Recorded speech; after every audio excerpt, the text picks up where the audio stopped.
scene.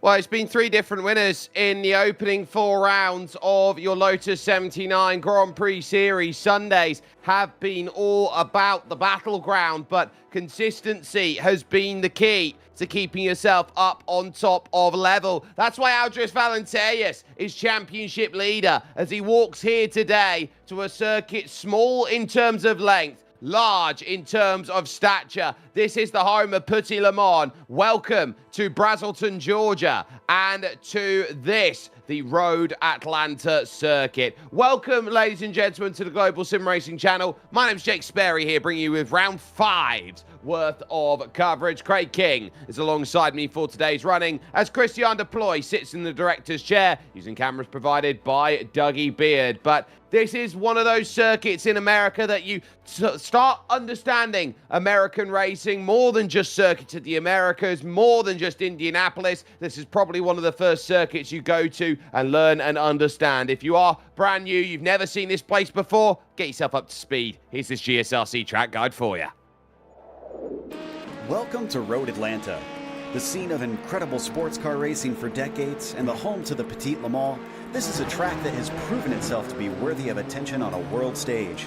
With it being situated only an hour northeast of Atlanta, Georgia, the circuit is in a prime location. But despite its flagship race, in contrast to the real Le Mans, the full course is a measly 2.5 miles long.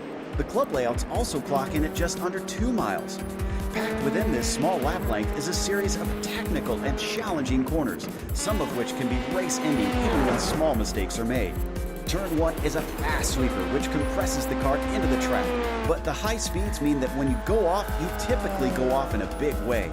Turn 3 is notorious for its curved entry into a blind apex. Too far inside and you face a cut course penalty. Too far outside and you're likely to spin out. Then there's the unassuming Turn 5. The wide curving lures you into getting greedy, but the close walls on either side gobble up cars and spit them out as a crumpled heap. With all the tricky fast turns, that's not to say that there aren't passing opportunities. The main one comes at the chicane at the bottom of the backstretch.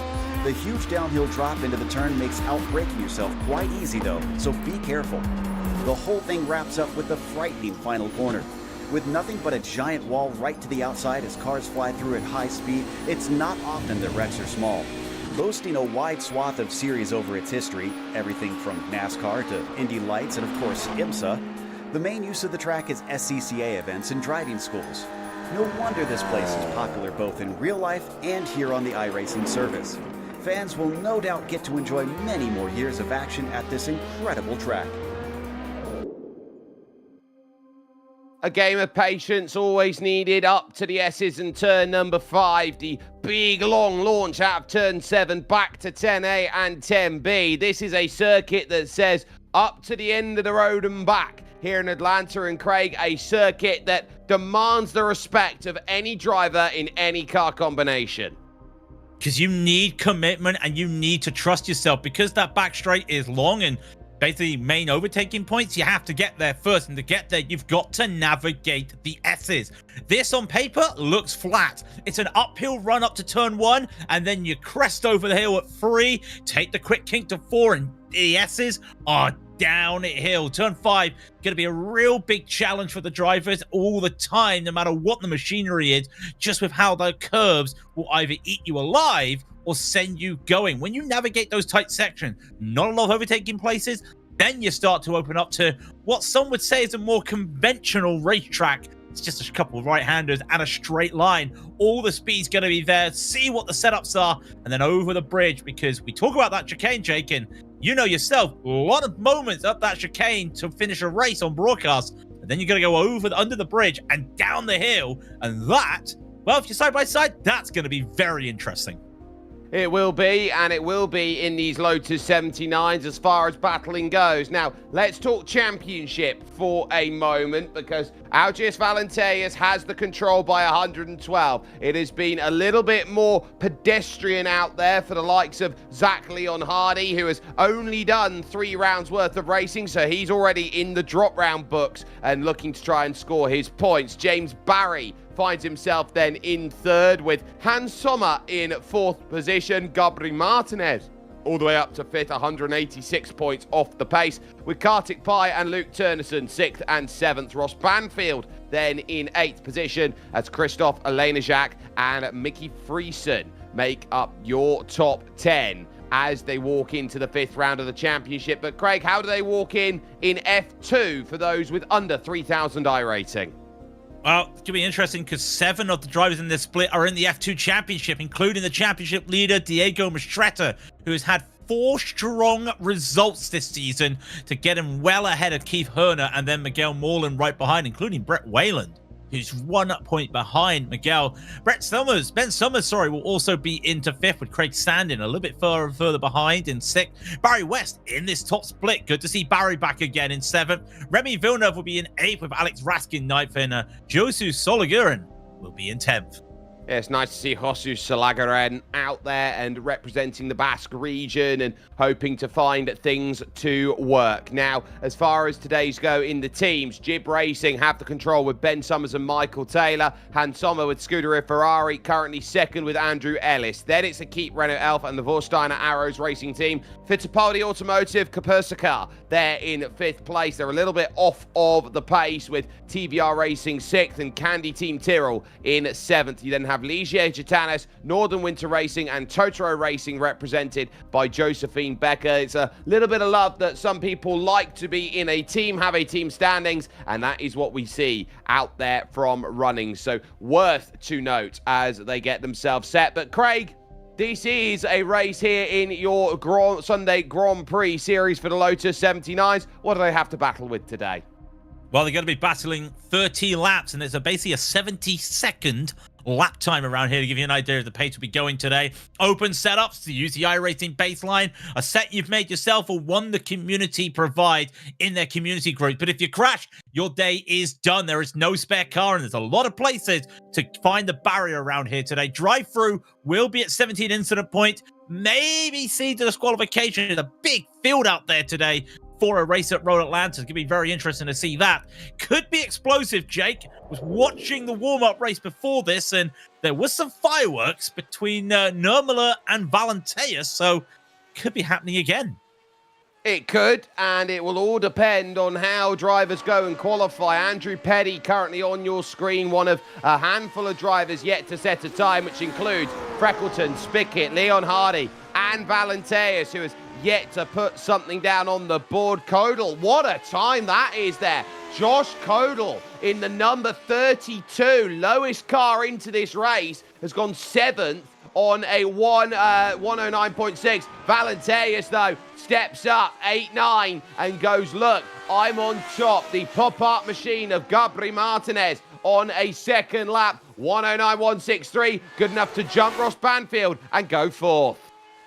And that's what you need, and I think Valenteus will be happy with where he is right now, as we've got Aaron Blair right now as he's going to be coming down to the end. And watch the braking you need in these cars to get this going. Hit the curve here at 10A, 10B. Try not to use too much of it, but run over and use that exit run. Get as tight as you can through the bridge and then open the corner up. Oh, wow. This is what Aaron needs. Really good time. Done this so well. It's a 109.4, though. He does only go up 1 place.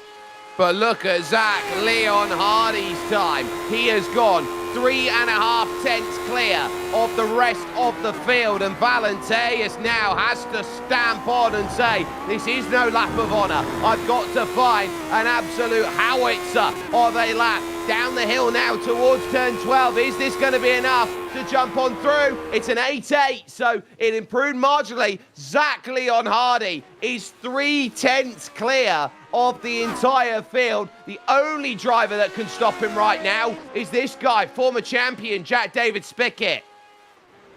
Everyone's come out to play at Road Atlanta today. We're not in Road America. That was yesterday for the 49. Everyone's come out today, and Jack's going to be the only person that can stop Zach. But Leon Hardy is on his second lap. And I tell you what, I'm looking at the drivers.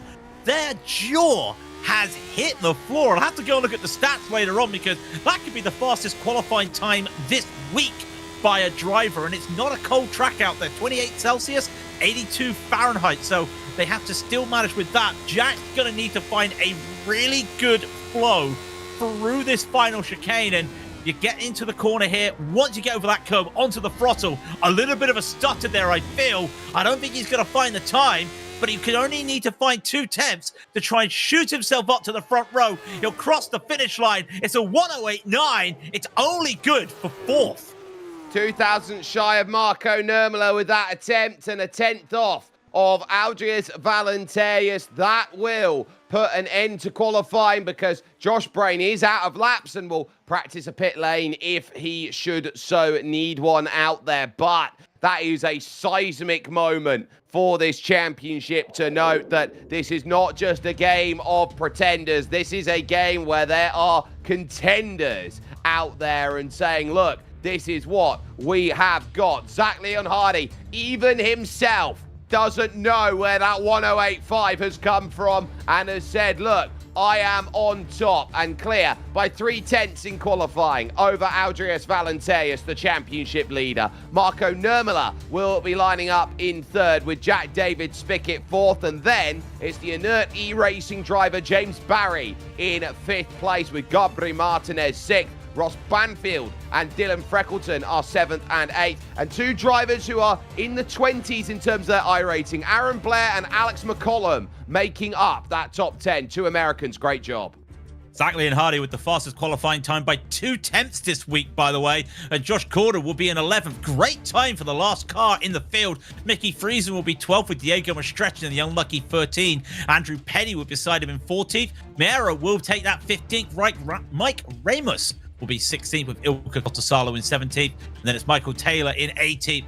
Jorge Gonzaga will be in 19th. And Josh Brain rounds out your top 20.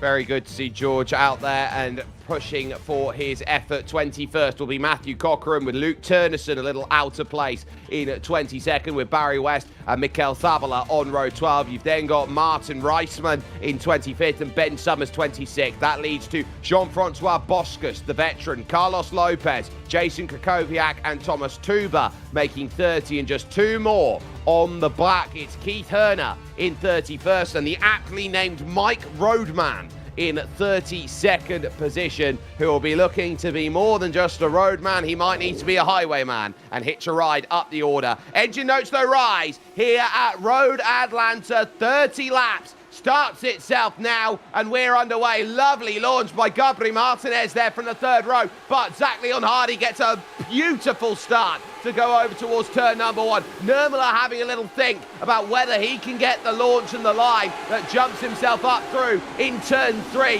Valenterius holds the outside track, gets what he needs, and says good start. Good start by the front. He needed to keep Nurmela behind him, and Jack Davis Pickett trying to make moves. Everyone's going through cleanly. McCollum's not had the best of starts in the backfield, as we're watching Dylan Freckleton right now. Really good start. The top 10, well, not much happening there. Diego Mastretta's already made up 3 places, as now they come to the back straight. They've hit turn 7, get the corner right here. Now you start to launch, but have you seen the gap that Zach Leon Hardy had, Jake? He's broken the elastic band already. He's just said, right, I'll see you in the showers. There is no other description of it. He's over a second clear, and now he's being super aggressive. 3 wide, though, back in the pack here as we look with Barry West and the likes of Mikel Zabala. And then just as well, you've got there Josh Brain lifting out of it. West taking that big wide line is going to get the momentum and going through. Zavala deciding he wants to represent Tokelau out there as the nation of choice with the iRacing flag. But the push then, and into the grass goes Josh Brain. There goes 2 places. Yeah, I think the tyres were still trying to warm up there for Barry. Remember, it's a quicker track, so the tyres won't heat up right away for these drivers. And remember, Barry is on a VR headset, so having that free ride would have been very, very crazy for his Michael Taylor. He's not had the best of starts as well. McCollum as well. He's already down 7 places in front of him. It could be 8 if he's not too careful. Not at the best of start. Not entirely sure what happened there. No damage on the car. So I think he's all okay, but the car is a little bit sketchy. Also talking of sketchy, moves into turn 6. Rare we say that as Carlos Lopez get past Martin Reisman through turn 6. Yep, so that was important. There was a bit of contact at the back, though, by the way, with Jean-Francois Boscus. I think Mike Roadman got caught up in it here. So Boscus was looking down the inside. Roadman aggressive, gets to the inside and then effectively gets painted into a corner with Boscus not leaving the door open for the look down through. That's just a case of everyone just trying to basically drive about, and I think Jean-Francois was on a Sunday drive and had no recollection that Mike Roadman was going to go for a move. There's Andrew Petty there in the background, side by side, is going to see Josh Caudle's pass then sorted. Yeah, to give credit to Roadman straight away on the chat and apologising what happened there. He was not happy with what happened there, but he puts his hands up for that. And, well, I think there'll be words afterwards. Just some polite words. Andrew Petty, he doesn't want some polite words right now. He needs to make sure he's not going to plough anybody off the field. And he's got a little bit of a gap between him and Mickey Friesen, trying to catch up to that group because he catches up properly to the back of Friesen because 6 tenths is a bit too far. He can work with Mastretta, and those guys can get back to Aaron Blair, and they can start to work to get to the rest of the field because we're starting to see packs in packs now. And one thing, if you see the timing tower, well, I think Valenteus has found a rubber band out of somewhere, Jake, because he's back in the slipstream just as Mickey Friesen was looking for a move on Mastretta. And that Nissan GTP ZX Turbo Lotus 79 can't make the move.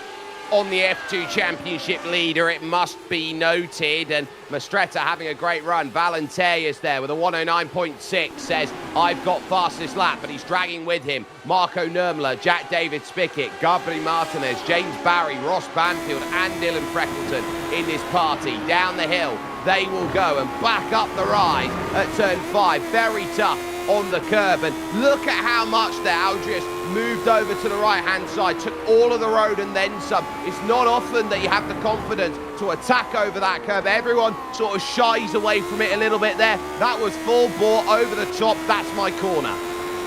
He wants that corner as well, and remember yesterday in the 49s, he actually cracked under pressure. And I wonder if he's just got a little bit of pressure right there with Nurmler right behind him, the Glacier Racing driver, just trying to put some moves. Like I said, there was a small incident between the two of them in the last race, trying to battle into turn 1, and it did not work as they kind of squeezed each other out. Drivers looking to squeeze each other out. Mastretta having to go the short way round as Friesen tried to go the long way round, and the slice not helping him, and that's going to allow Andrew Petty to just make a cool, calm, collective move, and he's got so much momentum, he may even find this there. I think he tried to sell the dummy to Mastretta, and he's still going to sell the dummy. Aww. No boost needed, no overtake needed, no DRS needed.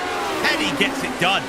Well, now here comes the pick on Mastretta, and there's a little bit of argy-bargy there between them. Now Josh Caudle wants to take the race lead in F2 and isn't going to quite get there, so he gets busy. Em Moreira, Mike Rasmus then behind too, so they're going to be in the party. Don't also count out in this one either Ilka Cotasalo on the back, as here comes Rasmus hoping for a move on Moreira, but he's going to have to lift out of it then at turn 6 to try and go through. So that was a lovely pass. This is George Gonzaga, though, in trouble at turn 1, getting himself a little deep onto the curb, and the lack of grip spinning him around.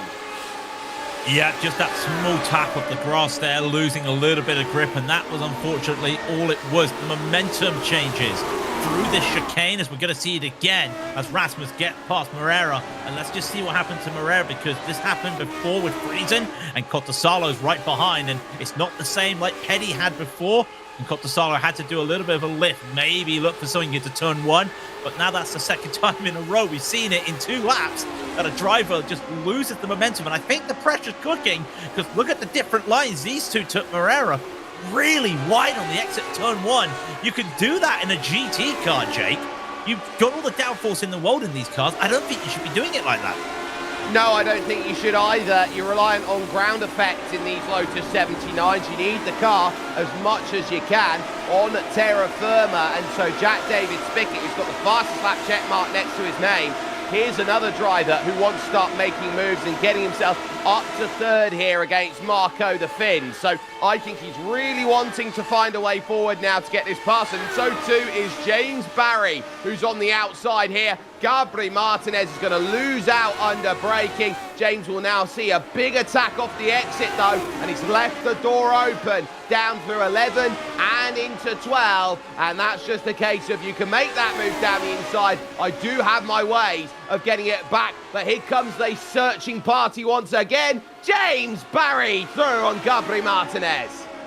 You'd think that he tries something like Radicals with moves like that, really using the downforce for his advantage, and gets it stuck with Barry there having to make it. Martinez now behind, a little bit rattled, I would say, because now he's going backwards. He's got Ross Banfield, because that little battle has brought Banfield and Freckleton into this pack.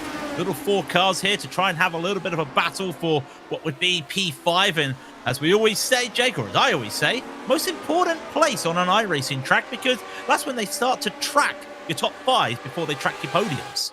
Yeah, they certainly do. And noting that we've got 1 car in the pits, that's Ben Summers in trouble as Gabri now sits in underneath the toe. Looks then to the inside here of turn 10A to get it done. Downhill, and then it plateaus on the brakes. Gabri was good through the first part, but James Barry holds the line and suddenly has to throw a block in the middle. Nowhere for you to go, Ross, who had a head of steam to go and get by, and now they starting to find a way together. 2 wide, 2 deep it was for a moment, as now Banfield looking to the inside then for turn 1. He washes out then in the wake, and suddenly Dylan Freckleton goes, "Yoink, I'm having that one." Yeah, exit stage right. Banfield wanted to keep the momentum up, but the momentum would have sent him 3 wide, so he had no choice. He had to back out there, and that just put the lightning TVR purple of Dylan Freckleton right there. A little bit of a wobble there from Banfield I just saw. As we see a replay here, Carlos Lopez, he's going to try and do what Barry did, and well, it just comes together there a little bit too tight through that chicane, and that just goes to show how good that battle was between Barry and Martinez, because they were able to go side by side for so long through the chicane, and then they weren't able to. I don't think this is a was. I think this is still an is out there as Gabri Martinez back to the inside. James Barry still leaving the respectful amount of room, gets the clearance through the corner and says, look, I'm going to go for it all over again. Gabri still stuck on that outside line, trying to find a way through 12, leaving racing room between each other here. Where does Dylan Freckleton want to go? Don't think about 3 wide into turn 1. Gabri sweeping around the outside. James Barry keeps the foot in and finally lets it go at turn 2. Oh, brilliant stuff between them. Gabri, with all the reputation of being someone who gets a little too involved in incidents, that's just proof he can wheel. You could say that was a big pow there from Martinez as he managed to zap Barry away there. Fool me once, shame on you. Fool me twice, shame on me. Fool me 3 times, well, let's just shame the other guys behind us, because even Dylan was thinking about doing what Ross was thinking about the lap before, but they have to give the respect. And say it ain't so, I think James might be too late to go side by side now, but I think he's got the opportunity to look for a send here if he wants to be a little bit sendy. He is. He's just done the Hamilton there. Put his nose out in front there, Jake, to the middle of the track to go. I'm thinking about it. Let's see if that makes him make a mistake. Well, Martinez only looks one way, forward, and he didn't get caught up. Speaking, looking forward, Marco Nurmela now with the fastest lap of the race, a 109.4 in his pocket as Ross Banfield, who is repping the Williams livery out there, a number 2 on his car out there as he looks to push through with the Super Mario helmet designed to go along with. Barry getting himself a little bit busy out there at this point, so he's got himself a lot to try and fight back with Carlos Lopez behind, and just in front of him right now, Thomas Tuber. More cars as well in the pits, including Mike Roadman, who's got himself in trouble on this lap. Yeah, I think the road has ended there for Mike, and hopefully he's able to get back out there, but it is a tow, so I think he's still serving the tow time, and could be all he wrote. Good to see Barry West back, by the way. Always nice to see him. You haven't seen him in the top split for a while. The legend, when we talk about iRacing drivers, I think he is the legend. Dylan Freckleton, not a legend, but everyone knows who he is, because how can you not miss a lightning purple TBR as Dylan still looks in front, and still Barry wants this with Martinez. These two are having a fantastic scrap right now for P5, and Barry still can't get that momentum, but he gets so close every time. Now he can. Now's his opportunity. The pressure cooked, and Martinez just washed out too far. Barry retakes that position. Gabri fighting on the limit of grip, had to soar away at the wheel there and slid through turn number 1, getting a bit of angle. So that was enough for James Barry to go, look, I'm going to sneak my way through. I'm going to feed you to the walls behind. And speaking of which, that's Aaron Blair in the barriers at turn 5 and back to pits. Well, I talked about the curbs there at turn 5 going to be a little bit treacherous if you're a bit too not careful there. I think he already had the rear of the car just fishtailing a little bit, and he almost approached that curve sliding, and there's a bump on that curve, and if you're sliding, you hit that bump, that's it. You've got no grip. You're already sliding. You're not even going to use the downforce to try and help you. That's so unfortunate. He can't be in this battle, and I tell you what, Banfield's had enough of seeing this. He's going to try and send this through the chicane. Can't make it work, and I don't know if that's the right play, because now he'll get by. That side-by-side almost touched the wheels. Freckleton will have the advantage here. There is a small bit of overlap, and Banfield's going to retake this. They're drawing Andrew Petty into this, while they're just getting pulled way behind now. That battle between Barry and Martinez, they've lost a second since I've been talking. Yeah, they're losing all this time, and all that time is going to really hurt. And Jack Davis Pickett here has that side-by-side, realises I've got to lift out of it. Suddenly, you've done the one thing in this entire race that everyone wouldn't want you to do. And simply put here, Craig, it's you've given Mr. Aldrius Valenteus a license to attack. Well, he's got a license to attack, and he's just got to go for it right now. And I do wonder when he's going to do it, because remember a couple weeks ago, Zach said that he beat Aldris, and Aldris admitted he had no pace. Well, that was also almost in the same situation right now, as you've got Jack battling behind for third, but they're too far behind to catch up to the top two. So I do wonder if it's going to be the same thing again. Talking of things that we need to see, we've got a replay right now of Kravoviak as Jason having a little bit of a moment. He's going to come through turn 5. Is there too much curbing here? It looks like he's gone too wide. He's going to see that car. Oh! And that, well, nothing you could do if you're Jason there and the Canadian. Well, all he could see was just a car in front of him. Yeah, it's smoke screen. He still crashed the rise out of turn 5, and so you're not clear until you move past that section, go over that brow there, and in firmly into sector 2. So very difficult to find yourself with an instant up there, and it was very well shadowed away at that point, and it caused a lot of troubles there for Jason Krakowiak that he won't be best pleased about. But movements then being needed out there as Gabri Martinez still hopes to find a top 5. I will note that Gabri is our director's favourite driver out there, because at this point he knows that he wants to see some very much comic book action out there at this stage, but Gabri is holding his ground very well. Traffic allows that through without any argument. That's Jean-Francois Boschkus going by, but first time we see almost an attempt by Aldrius to get it sorted, lifted well out of it there as we head towards halfway.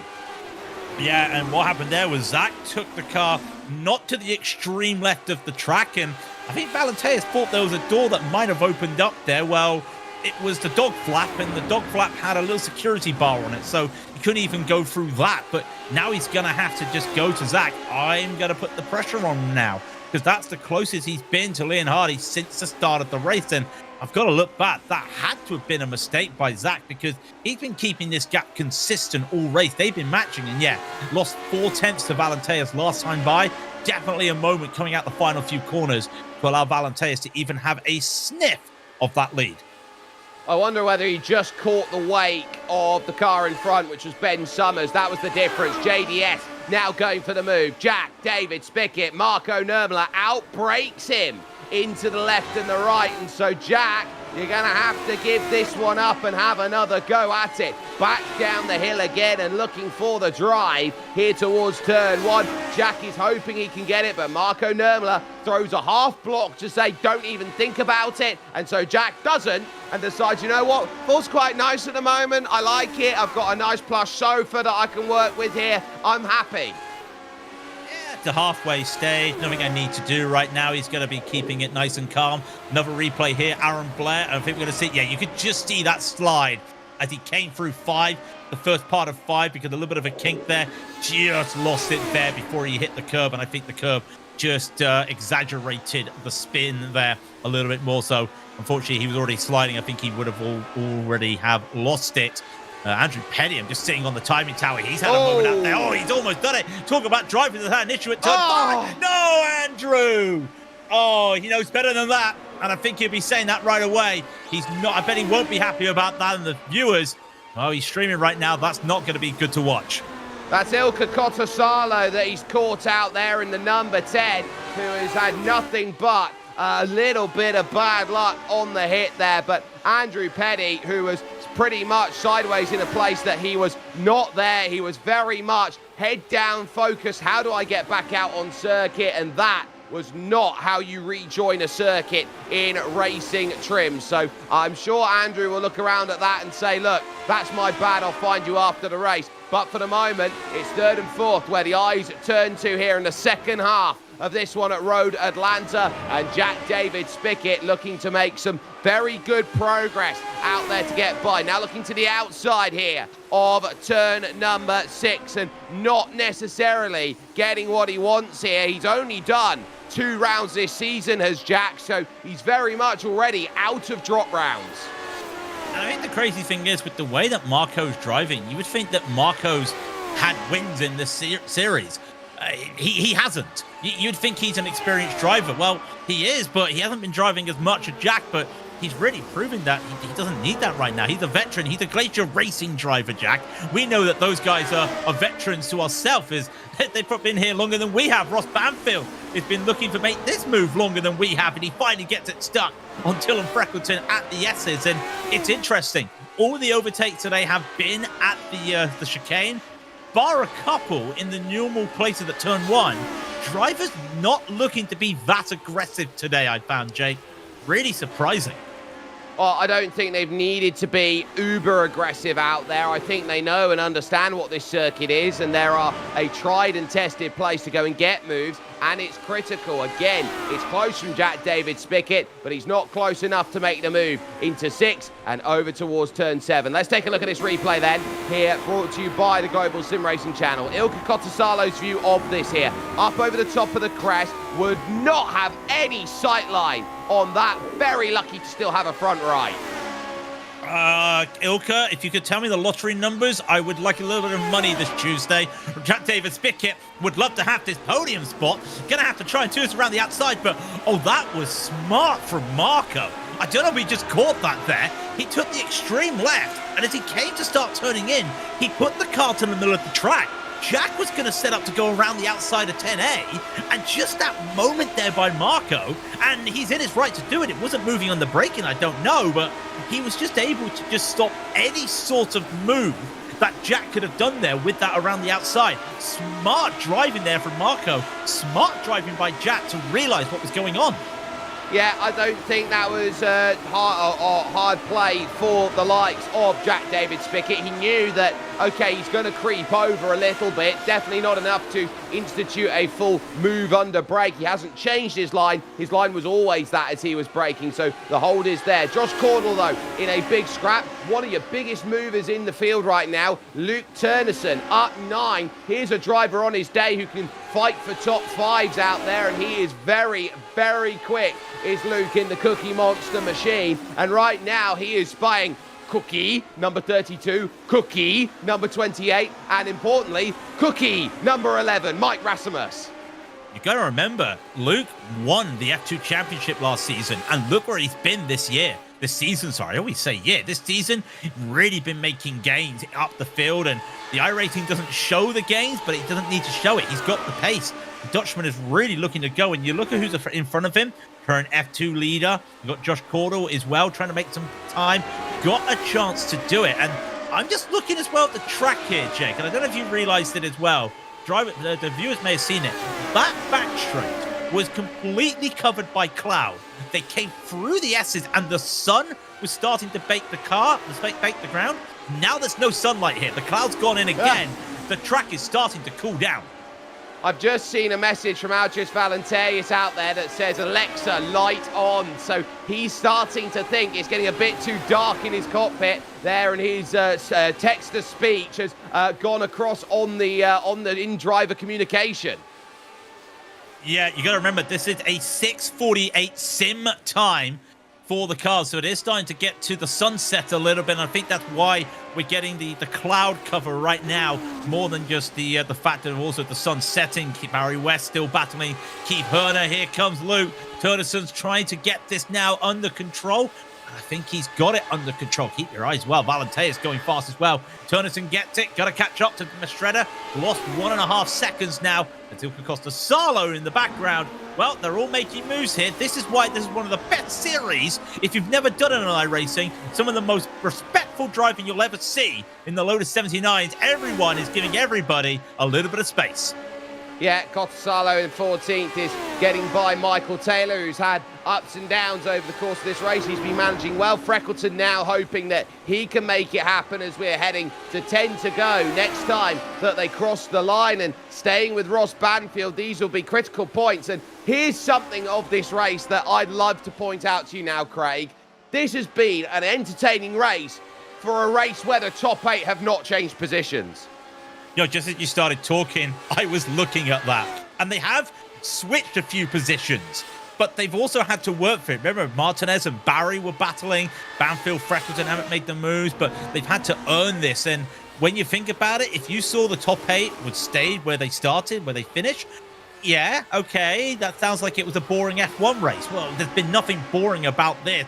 There's been opportunities every time they've come around for a lap, and that's why people love Road Atlanta, Jake, because it's that draft track with the back straight, because you've got this technical section when you've got downforce, you can really attack and put pressure on. This is the best of both worlds. I wouldn't call it a driver's track like VIR, but it's a track well reserved in the sim racing world, and you're seeing why right now with some of these fantastic driving chances we're seeing. Yeah, well, it's full Miley Cyrus racing at the moment if you get the best of both worlds. But for the moment, Algis Valenterius is creeping about 6/10, 5/10 then. Had to back off a little bit, get a little bit of cooler engine, cooler tyres, gets by Jason Krakowiak.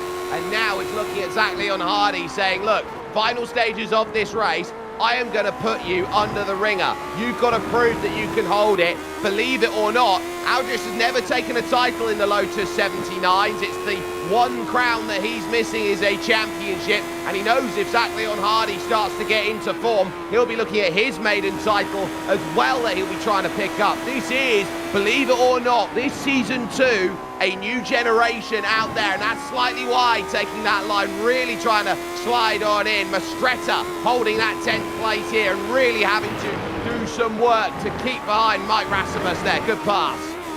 Good pass as well. Mike may have a little bit of a return on that picture-in-picture.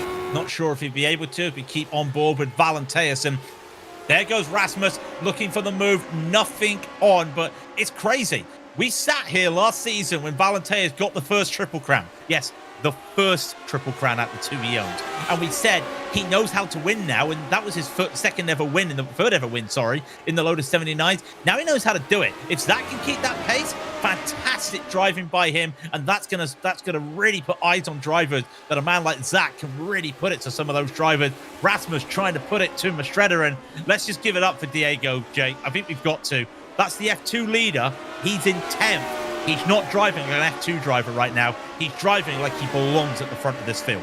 Well, so too does Josh Cordell, actually, to give the credit out there in 13th, and he's not that far behind. So this is a case of not because he has to out there race some of the F1 drivers in this field as Mastretta leaves the door ajar and takes the line through the corner. Rasmus gets it on the wiggle, and Mastretta has to let one go, and now he's going to have to let two go.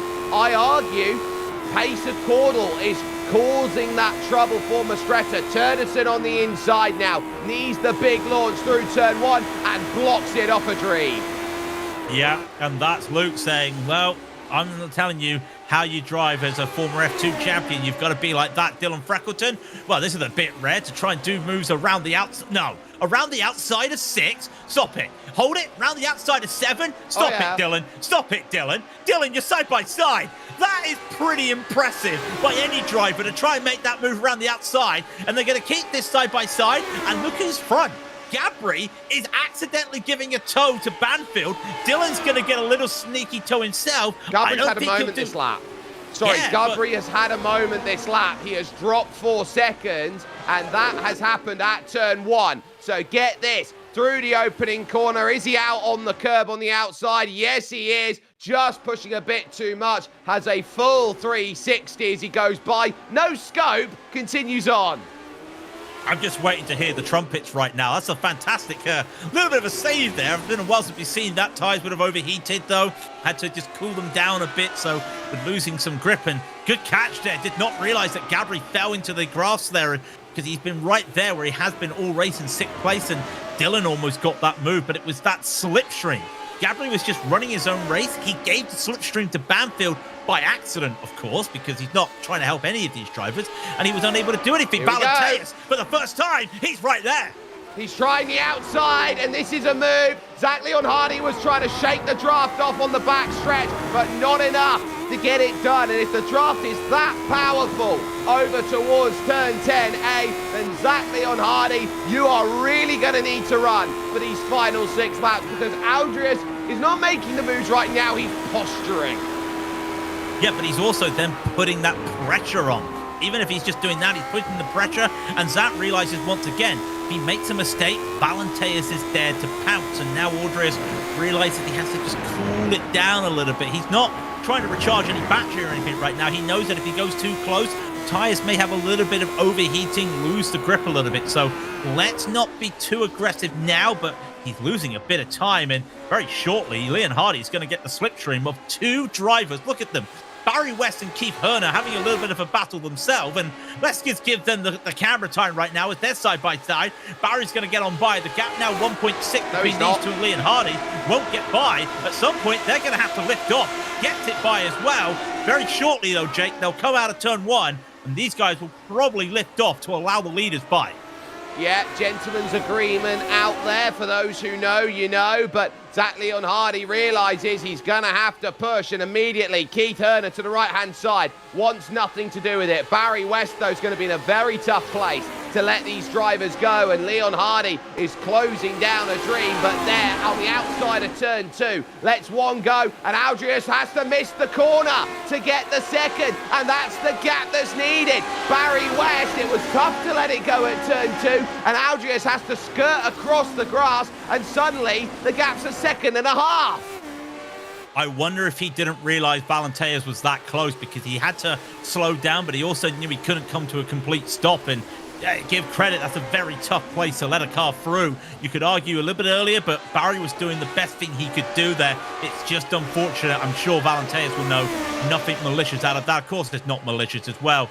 Jack Davis Pickett looking for a move. Gabri's had another moment out there. He's just going backwards now after a couple spins. Jack Davis Pickett's going to get this. They'll be de facto 3 wide with Nomala into the middle, and he'll get this over Jack. Nothing else they could do there. Barry, unfortunately, he's in the wars with these leaders. Gabri over the top, caught the curb, and actually he will hit the wall, and he actually clunked it quite hard as Jack down the hill is going to get the run into one here. Marco Nurmela's going to have to go long ways to try and get it done, and he won't. What a move. Jack David Spickett, drive out of 10B, has stolen a march with that one, and Nurmela with a massive slide in the wake suddenly realizes I'm now 0.8 of a second off the back. I think he just got hit a little bit with aero wake there as they were going up the hill because he started to brake for turn 3, and I could see the car was not happy. Turned in for turn 3, and the car was sliding, the fishtailing that we talk about, and I think that just caught him off guard there. And now he's going to have to try and work this back up, but with what? 4 to go, 3.5 we'll call it right now. It's going to be tough to find that 1 second. Credit to Valenteus. He's found time. He has just had a little bit of help on the back straight to get a slipstream. Don't say this battle's over yet, Jake. With 3 to go, it's going to be a very interesting 3.5 minutes at the end of this. It's almost like a Less Than Jake song. Well, I look around at this and say that Zach Leon Hardy had a 1.5 seconds, and suddenly Algiers Valenteus was able to get through. I wonder whether Zach Leon Hardy missed a shift on the straight there, Craig. I can't believe we're talking about someone missing a shift in a Lotus 79. I didn't realize this was in the Vintage Saturday. That usually happens in the Audis, not in these things. And he doesn't even drive an Audi GTO. He never got drive. Sorry, he never got drive out of turn 7. He got to 126 Ks, and then he just couldn't get the car engaged. It's like he had a box of neutrals for a second. Again, in a Lotus 79, that's got to be hardware. That's got to be a hardware problem in that. But I don't know if he's using flappy paddles or he's like the old schoolers using an H-pattern shifter. Very interesting. Whatever happens, we're going to go on board. He's starting to pull ahead now. Hopefully it's just a lapse of concentration because he's able to keep that pace now compared to Valenteus. Look at it. 266, 268. What about Valenteus? Yeah, matching him as well. So that's got to be a little lapse of concentration. Well, it's invited the pressure back with a couple of popsicle sticks up in the air here at Road Atlanta. Jack David Spickett a comfortable 3rd, Marco Nurmela in 4th, and James Barry now with the fastest lap of the race on his own in 5th position. This is all about Zach and Aldrius, the 2, fighting for the championship. Oh, correction. Up through the exit of 1 and into 2. He's being harried and harassed as fast as he can. It may only be 0.8 of a second, but 0.8 of a second might as well be 0.08 when Aldrius is breathing down your neck. And he's got lap traffic in front as well, and Lopez had nowhere else to let him go until now, and give him credit, manages to let everyone by. But what time does that cost Leon Hardy? Well, a couple tenths, and this could be everything here at this straight. A little bit of a slide in there, a later turn in for Leon Hardy, and I just wonder, is that going to hurt him? Already lost a tenth there. Valenteus is catching. Look at that timing tower, under 7 tenths now, and it's closing. Valenteus is getting closer. Leon Hardy's heart rate is getting larger as they come down the gaps now. 4 tenths. Zach's going to need a very good start to the final lap, Jake. He's got another 80 seconds to go before he beats Valenteus for a second time. Well, if Aldris Valenteus can get within 0.4 of a second through turn 7, he's got a shot of winning this race. Now this is all about these two setting it up slightly differently. Aldris, a fastest lap from the heavens as he works in towards turn 3. Zach Leon Hardy knows this is the race at this moment. He's got to keep his nerves steady. Down through the S's, up to turn 5. Aldris has battered the outside curve all race long and does so again. Catches a wiggle as his tyres find the ground once more. Still, it's about half a second. And this turn 6, this next turn 7, it's everything. This is the race that it sets. Slightly missed apex, though, from Zach Leon Hardy. He's left a sniff for Aldris Valenteus, and now desperately trying to wiggle him off the rear. Now, can he go over? Right-hand side again. Valenteus closing with everything he's got, and now through turn 9, they'll come to 10A. Aldris, here comes the defense to the inside. He doesn't offer a move, but now can he get the run off the exit here? Zach Leon Hardy needs drive. Aldris is throwing the kitchen sink at it, but it's too little. It's too late. Zach Leon Hardy beats Aldris again. He got there, and I'll tell you what, I would not want to see the heart rate there That was a very close finish, and we've still got some more close battles going on. Banfield's going to just hold off Dylan Freckleton at the end. That's going to be one as well. What about Tennyson and Mastretta? They've been having a little bit of a battle at the end, and I'm just looking to see if they'll come across the line. They're side by side going into the chicane. Luke Tennyson just managed to hold off Mastretta through the chicane. I wonder what's going to happen behind. Josh Cordell was looking for a late move on the F2 leader. Can't get it done. For a second there, Mastretta had the run, and he could not do it.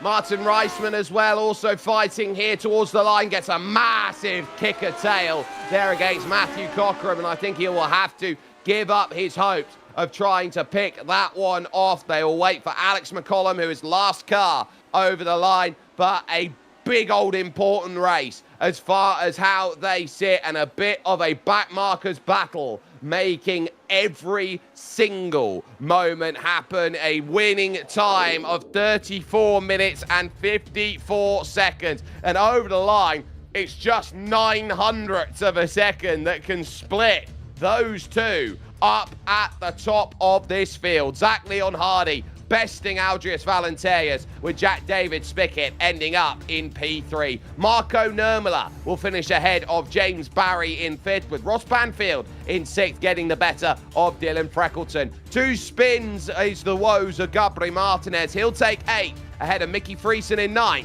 and Mike Rasmus rounding out your top 10. The hardest charger gained 11 spots to finish 11th for Luke Turnison, and Diego Mastretta called that the best time ever in iRacing for him. He finishes in 12th, just ahead of Josh Cordell in 13th. What a drive from the number 32 car. Gotta keep saying that. Ilka Costasalo 14th. Michael Taylor will be 15th. Meara recovers to 16th. Zabala goes up 7 to 17th. Matthew Cockerham goes to 18th. Martin Reisman will be 19th. And remember, Alex Collum, not the best of starts, fell down 10 places overall to 20th.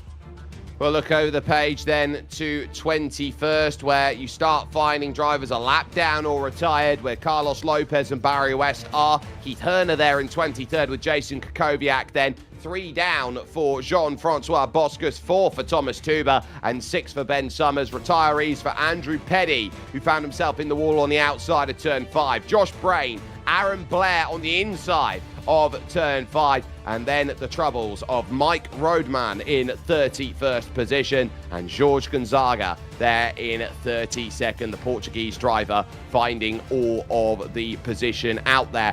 Good chance, though, to get a chance of chatting to some of our drivers after this race at Road Atlanta. No better place to start than your race winner, Zach Leon Hardy. Zach, just looking at your qualifying time, first and foremost, that was I would say, the alarm bells ringing for everybody else in that field. A 108.5. I know you said to everyone, I didn't know where I found that, but it's clear today you had an elite level of pace. Yeah, the car was really good. Qualifying really did catch me off guard because that was my first lap too, and my second lap was slower, which is abnormal. But yeah, I'd ran a 3 in testing, but it was on a cooler track. And then in the actual qualifying sessions, I don't think I did a 7 the other day, but yeah, the 5 really caught me off guard. I was pretty pumped about that, but then the pressure was really on because it's kind of hard to go set pole by that much and then lose the race, you know? Oh, absolutely. It is going to be really tough. You found the gap early, but every time you found a way forward, Aldrius would find a way back. It looked like you also had the clearance with the lap traffic there of Barry West, but critically for you, what happened there for you out of turn 7? It looked like you missed a shift or something just didn't go for you for a second. Yeah, I just started using an H pattern. I got it on Friday. So, and this car is too fun not to drive with an H pattern. So, I'd waited until I was confident I wasn't going to miss too many shifts, and that's the first time I've gotten stuck in neutral. So I just didn't pump the clutch hard enough, got stuck in neutral, and had to let the revs come down. So I definitely tried to give it away. Every time I'd get a little gap or Audrius and make a mistake or catch a lap car bad, I'd go do something stupid. So we were pushing a crazy pace, though. I don't think, other than there was a midweek race I did with Andy, I don't think there was any races where we were going that fast from the jump the whole race. Well, Zach, I'll say it quietly. I don't think anybody wants your charity out there here at Road Atlanta, but you've jumped in and said, look, I'm up there, I'm fighting, I'm wins and second places and third places all the way through the first 5 rounds of this championship with the missed round at Imola. Montreal next week, so you're on America's soil, I should say. So how does it now sit for you, looking around and saying, look, I am now firmly in a championship battle with Andretti Valenteus for this one? Well, I'm pretty pumped to be in the position. I mean, obviously, I kind of jumped into the series the last season at the end a little bit, and just getting my first podium, I think it was Phillip Island, I was really pumped about. So I definitely didn't expect to jump in and be doing this good week to week, and I definitely got to get a little bit better under pressure, because battles like those with Andreas and other tracks might go his way. But I'm really excited for it. I'm really happy. I think this puts, with a drop, us tied again. So I think we both have, other than Imola, have only finished first or second. So it definitely should be a lot of fun. It'll certainly be stressful. Andreas is a really cool guy. He's really hard to mess up, and he's always quick. So I'm excited for it, excited for the challenge. Montreal, I love the track. I'm usually not very good at it on iRacing, so I'll have to figure something out there. But I'm pretty pleased to get through this one without crashing, or at least getting a top 3. I think I was just worried about wrecking by myself here. Well, that you didn't, and you had a pretty flawless run, all things considered. Zach Leon Hardy gets the job done against Andreas Valenteus here today, and part of that break was due to the lap traffic. Craig King is down with everyone's favourite, Barry West. Oh, Barry, it's been a while. We've missed you. It's great to see you again. Big field out there today. You are having some great fun there. Tell me, how does free wide go on a VR headset? Because that looked very interesting at the start of the race. I can't really repeat on air really what it felt like, to be honest, but it was a brown overall moment. Yeah, I chickened out. It was a brilliant race. I mean, I'm it's wringing wet now. And then Keith all over the back of me on the last few laps. He got past me a few times, I think. But yeah, I changed the setup before the race. I tried Mr. T's latest setup, and I just wasn't that conversant with it, because it was much better to race with. But yeah, I lost a bit of speed, I think, in the corners. But yeah, it was a fun race, and it was good to be back, actually. I'd have preferred to have been in the second split, more points, but this was for fun. This was undoubtedly really good. The first couple of laps, who was it? It was I was too busy fighting Carlos, Alex, and Martin Reisman. But it was so much fun. I knew I should have let them go and just stayed with them and wait and pressure them. But yeah. Anyway, I'm pleased with the result. Anyway, it's better than what I started from. Oh, you've got to be pleased with that, Barry. It's always great to see you again. Of course, I know second split probably a little bit more competitive, but this is just for fun. Barry, we got to talk about the elephant in the room, the lap traffic moment. Now, you know, there's nothing wrong with it, but it wasn't. There's nowhere else for you to let the drivers through. Were you a bit worried that you might have almost caused an incident there? Because Valenteus had to take a very long way around, but again, there was nowhere else for you to pull over. You had to go there, or otherwise you would have caused a bit of a traffic jam. Yeah, it's one of those things, and I could see they were fighting, and I think I gained 1.7 seconds on Keith by not letting him through at a certain time. But then when I let him through, he got back. He was 0.4 behind me, so it didn't affect our battle too much, I don't think. And I hope it didn't affect theirs. I didn't want to go into the S's with, I think it was James Barry, was it, behind? So I let those two were fighting. But of course, you can see on your relative who's fighting and who isn't. So I tried to let the two leaders through. And then I had a little breathing space between Jack and Marco. But yeah, I mean, the worst one was James, because he caught me at the top of the S's, and I fortunately lifted and let him through, and then I nearly lost the place to Keith. So yeah, it's one of those things. At least it didn't take anybody out, I suppose. That's the main thing, and they could see that we were fighting, I suppose. And one last thing, because it's great to see you again. I've asked you questions like this before, Barry. What does this series mean to someone like you? Because it is the oldest car still running on iRacing. It is one of those fantastic series as well. What does this series mean to you for those that want to get into this car? Oh, you've you've just got to push yourself, and I'm just getting back up to 3,000 again. So that was my goal for the season. But when you got the number of people that have come in and their ability, it's even harder than what it was before. Because I mean, I used to be very similar pace to Jean-Francois Boscos and Daniel Banker and those. And now I'm caught up by the people behind because they're putting more time in, and is teaching people how to drive this thing. And it's really competitive now, and it's much more fun than what it was. I mean, just get in the car and drive it, because there's people coming back that haven't driven it. I think somebody talking today, I've been in it for like 2 or 3 years, and they've come back and found it so much fun. Because if people haven't tried it, it's got new tyres, and it's really drivable now compared to what it used to be, and it's so much fun. Just join. I should not even say it better. Get behind this car. Get behind the wheel of this car. You will enjoy it. Barry, it's great to always see you. Hopefully next time we see you, we get that camera back, because everyone loves seeing your VR setup. It's fantastic to see. I'll put it on for the interview, but it's a bit late now. So if I'd have known it was in the first split, I'd have put it on. Barry, congratulations on finishing. Great to see you again. We look forward to see you around. Barry West, who, just when we talk about that old time, Jake, 2023 season 3 F2 winner. You know who was the season 23 season 1 winner of F2? This man, Jack David Spickett, who you stood beside.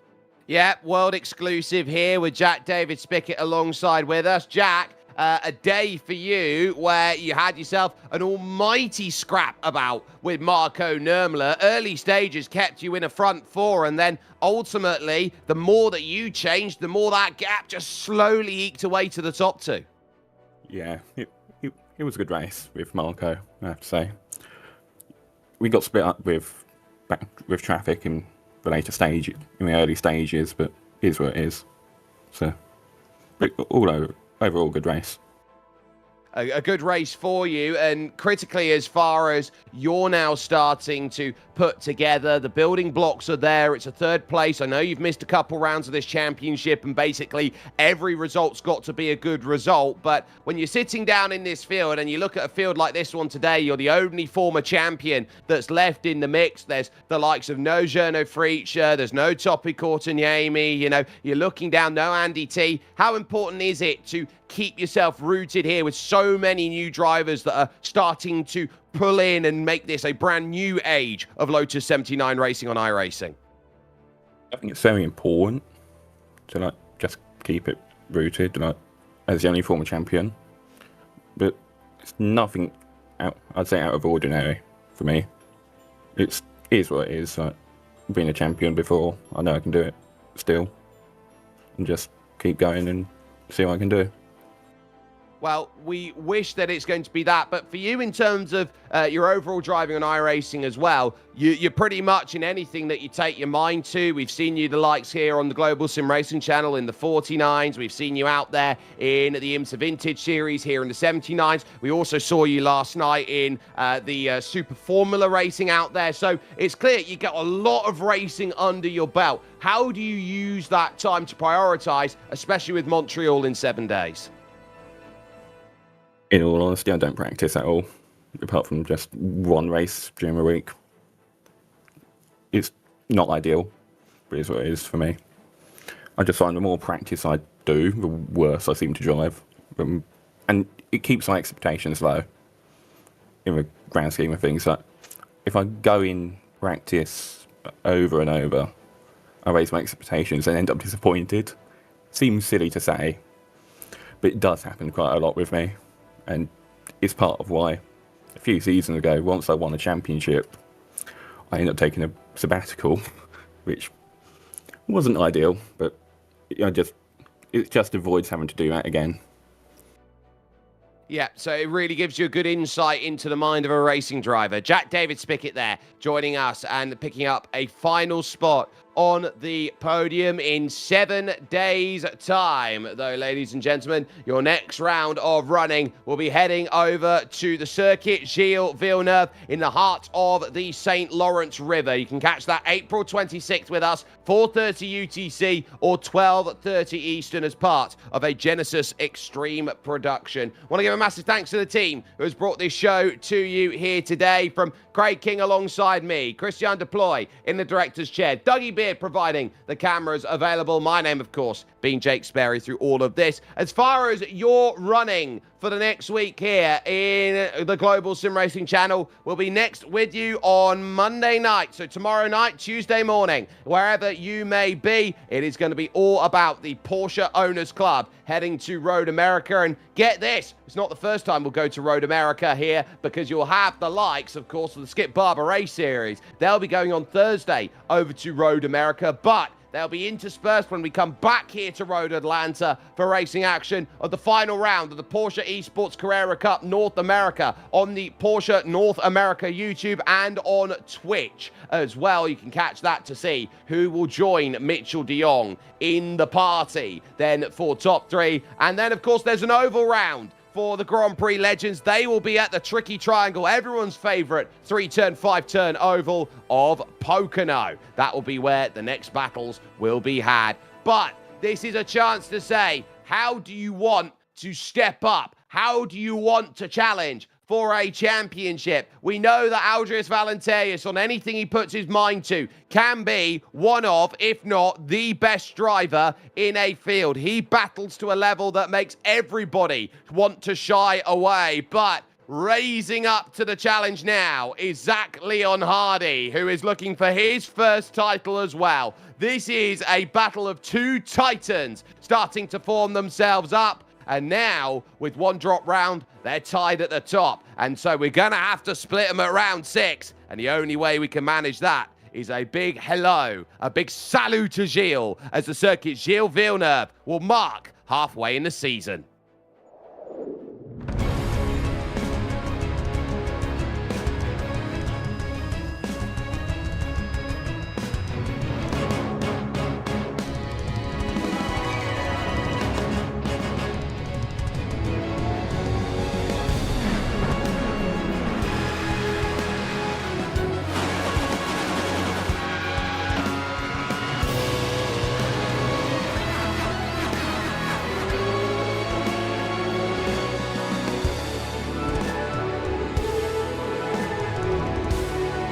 This is iRacing.